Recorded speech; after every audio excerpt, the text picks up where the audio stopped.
quiero escucharlo, es decir, su voz es, su vida, sus poemas, sus vivencias son muy encantadoras. Yo tengo una opinión personal, por supuesto, de eso, sino que lo que quiero observa usted, o sea, el poeta quiere humanizarlo todo y en ese sentido también puede cometer ciertos errores que también comete la ciencia de quererlo, ponerlo todo en términos de las leyes de la naturaleza. Bueno, a ver, yo creo que de alguna manera el ejercicio poético es un ejercicio de comunión, de conexión. Y todos tenemos experiencias poéticas. Es decir, la experiencia poética es la unión con lo otro y con el mundo.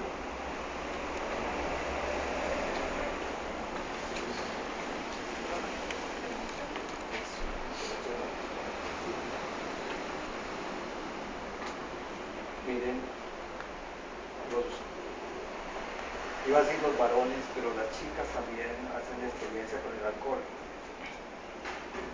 ¿Recuerdan esta experiencia con el alcohol? Hay guayabos espantosos, pero hay guayabos felices.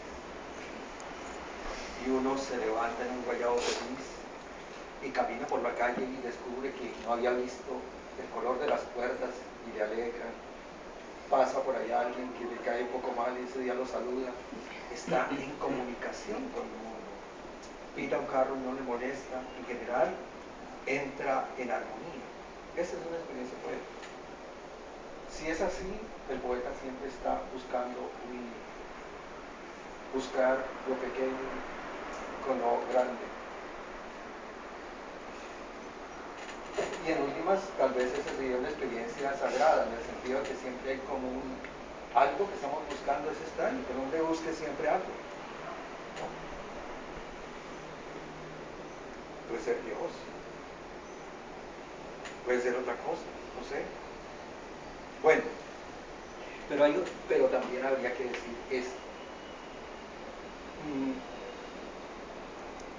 Lo que más vale en la poesía es el detalle y no el gran artículo.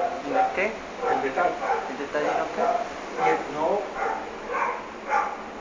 por ejemplo, si vas a hablar de la guerra, puedes decir, es que la guerra se llevó a millones de hombres, tal cosa, tal otra.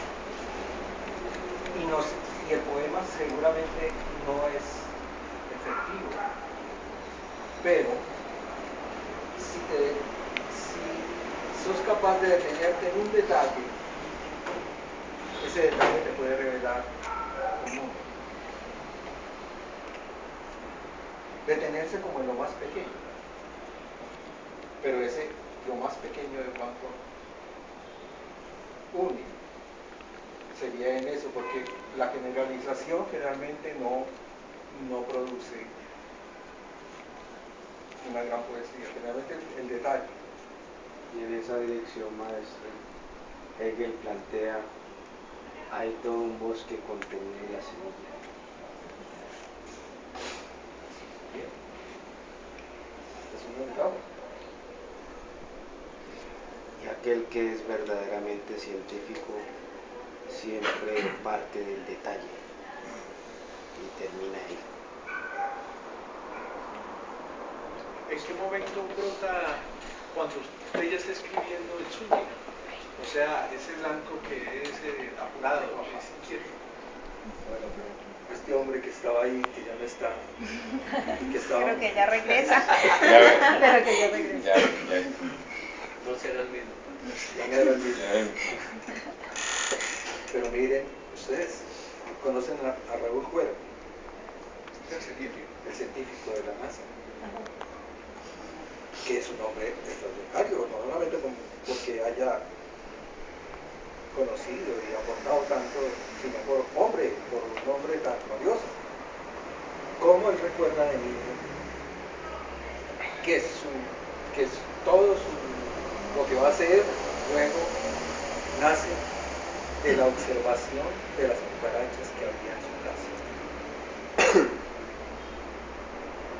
Es el detalle, lo pequeñito. Él se puso a observar las cucarachas.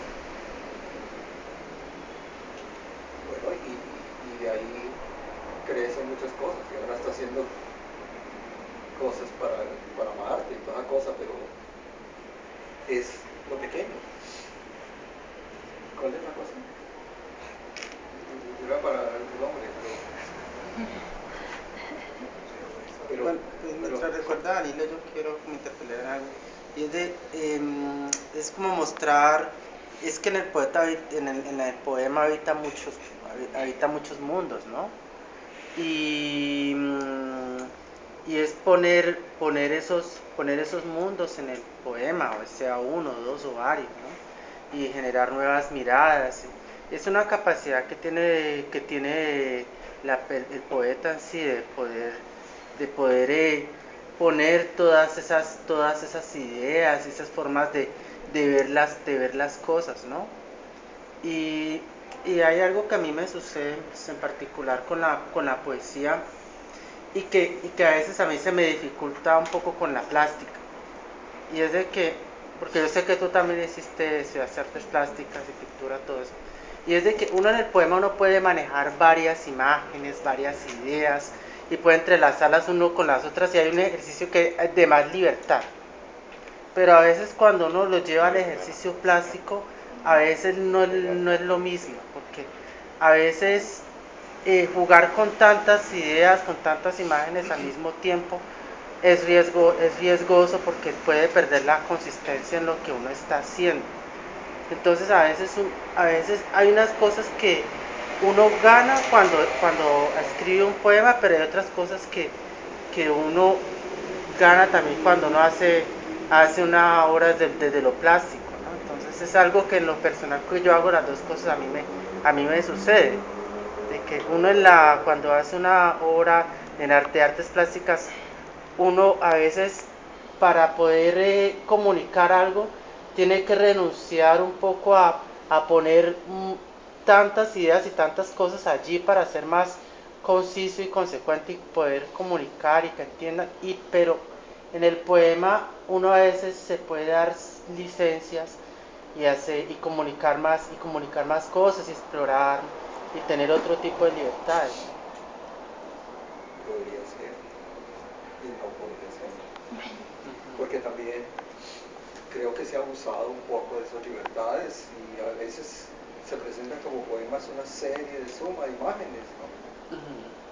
Y no solamente en alguien que esté empezando, sino, yo no sé si ustedes han hecho la experiencia de leer un gran poeta como es Neruda, y Residencia en la Tierra, no sé, a mí me ocurre que si yo lo empiezo a leer ahora, me parece un poema demasiado claro. Como que hay un abuso de esa capacidad que él tenía de imaginar y de hacer imágenes muy bellas, pero como que ya en este tiempo hay como una necesidad de eliminar ciertas cosas y de hacer un poema más justo. No sé. Ahora, él es un poema, es un poeta diverso. Sí, son muy distintos sus poemas, 20 poemas de amor, otros sus sonetos, o poemas que le ha hecho breves también. Es decir, estuve haciendo una experiencia de leerlo y pueda que otro tenga otra idea, pero se me hace que hay de pronto como un abuso de la imagen, de la metáfora. Es que cuando usted estaba explicando eso se me vino una pregunta, pero tenía de antesala otra en cuanto a la sensibilidad del poeta. Creo, no sé si estaré equivocado, que para escribir o poder darse en un poema también se requiere una sensibilidad del poeta, o podría un poeta escribir sin algún tipo de sensibilidad.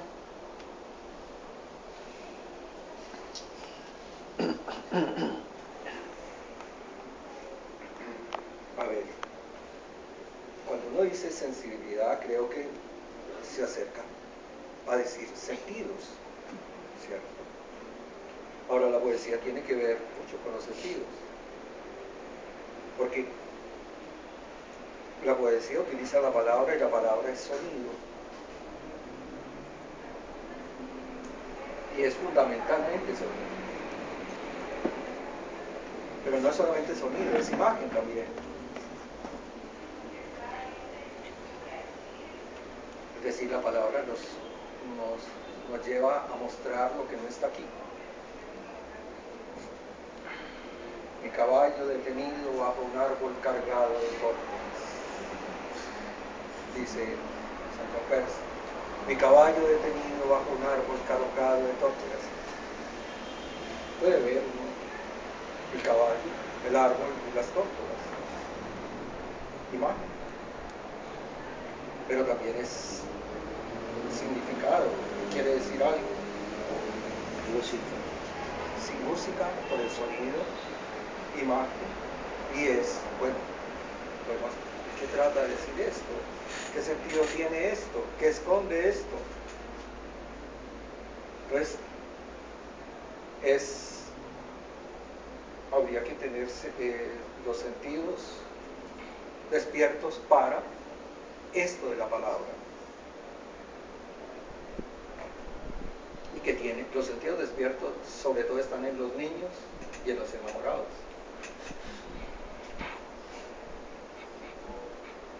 Ustedes, por supuesto, la experiencia es que cuando uno se enamora, y sobre todo cuando se enamora por primera vez, o tal vez por última también,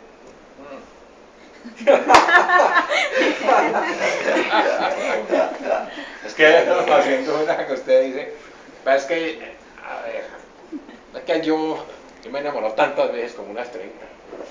No sé cuándo llegará mi última.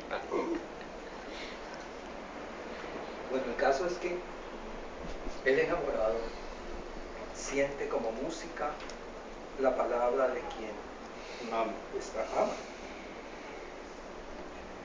La experiencia de la llamada por teléfono de los chicos, eso es música. Yo recuerdo que en esos tiempos, cuando mis hijos estaban de 14, 15, 16 años,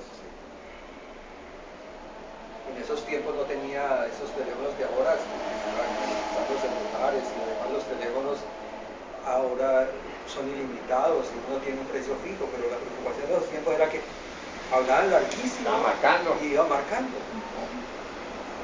Y por supuesto me daba piedra. Pero ellos estaban oyendo la música. Pero mire, no solamente es oír, en el caso del enamorado, es que el enamorado también, las palabras se le vuelven un problema, las palabras del otro. Yo tenía un amigo y me decía, ando con problemas. ¿Qué te pasa? Es que me estoy enamorando. Y me pongo a hablar con esa mujer y no sé qué es lo que me quiere decir. Y las mujeres tienen una gran capacidad para decir esto y lo otro. Por supuesto. Y algunos dicen que cuando dice no es sí, cuando dice sí es no, uno no sabe. Pero ahí está en juego el lenguaje. Es decir, el amor despertó la multiplicidad del sentido. Entonces, en ese sentido, sería la sensibilidad. Hay que estar con los ojos abiertos, con todas las antenas puestas para escribir algo, para decir algo, para vivir, mejor dicho. En últimas, escribir es una de las cosas que puede ocurrir, pero no es lo único, por supuesto. Tantas cosas que hay. Bueno, no sé si por ahí es... Hay algo muy interesante, y es que el universo poético abarca unas temáticas paradójicas, porque podemos hablar de poesía en la violencia, como también podemos hablar de poesía en la paz, en el amor, en el odio, y siempre el poeta busca cualquier temática y la vuelve, incluso en el mismo suicidio la vuelven de una manera que lo deja uno admirado, y pueden expresar cosas que jamás inimaginables. De acuerdo con eso, entonces, ¿qué es poesía? Esa sí se la debo a Carlos. Una pregunta muy difícil. ¿Qué sería? no te podría contestar. Pero sí sé que la poesía tiene que ver con la palabra. Si dije una experiencia poética puede ser amplia y puede venir desde diferentes aspectos, pero si uno dice poesía, tiene que ver con la palabra y con la organización de esas palabras. Y tendría que ver con la música de esas palabras, aunque decir música es una cosa muy amplia, porque hay poemas que parecen no tienen música, pero si uno se pone a ver, la tiene. Como dijo Becker en una de sus rimas, dijo, ¿qué es poesía? Y tú me lo preguntas, poesía eres tú. Sí. Sí, esa manera quedó firmada. Nos están grabando. Para YouTube. Sin embargo, Tomás González en una oportunidad decía que, refiriéndose un poco a ese proceso, y es que no siempre cuando uno está escribiendo es estar, la gente cree que escribir es sentarse en el computador y estar tipeando. No, constantemente uno puede estar. Es más, él decía, hay días en que dejo semanas sin sentarme en el computador, pero todo el tiempo estoy escribiendo. Es muy bonito, es decir, yo creo que lo ideal para un escritor es ser un vago, eso es fundamental. ¿Es el qué, perdón? Ser un vago, es decir, tener tiempo. Pero ese tiempo puede no ser en el tiempo de la máquina, puede ser en el tiempo de caminar, de ver, de estar atento, pueda que no haga nada. Pero es un tiempo necesario, ¿no? Si está muy afanado, yo creo que alguien que esté lleno de afán y de problemas, porque si hay muchos problemas que resolver, la cabeza está llena y es difícil. Hay que quitar los recibos, hay que quitar los odios, las deudas, desalojar para poder las facturas, ¿no? Las culebras. Las veces. Tiene una pregunta simple.